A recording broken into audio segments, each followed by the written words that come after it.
We begin with the indictment of the former Trump National Security Advisor John Bolton by a Maryland grand jury for mishandling classified information.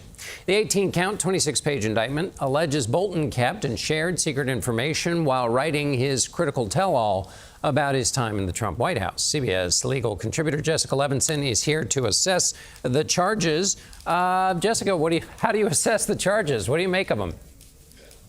So we have a little bit more information here than we did, for instance, with respect to the indictments of Letitia James or James Comey, and there's obviously a lot of other differences as well.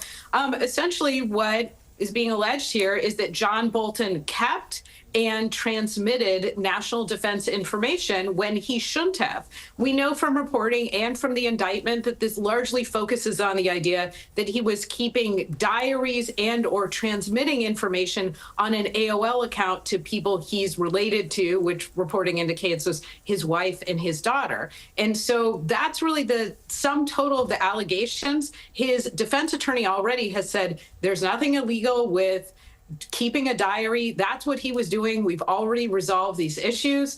Obviously, we're just at the beginning of this case. We haven't even seen an arraignment. So in terms of assessing the strength of the allegations here, we have to wait to see until we get a little bit more evidence, but it really is all down to misusing classified information.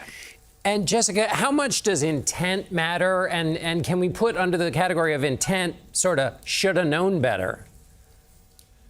Well, I think it's more than you should have known. When we look at the two statutes that John Bolton is indicted under, these are specific intent crimes. So it's not just, whoops, I wish that I had kept those folders in a better place, or maybe a reasonable person would have known not to keep this running diary in an AOL account. It really is about knowledge and intent. And you mentioned quickly, 20 seconds, how it's different from, say, the James Comey indictment. How so?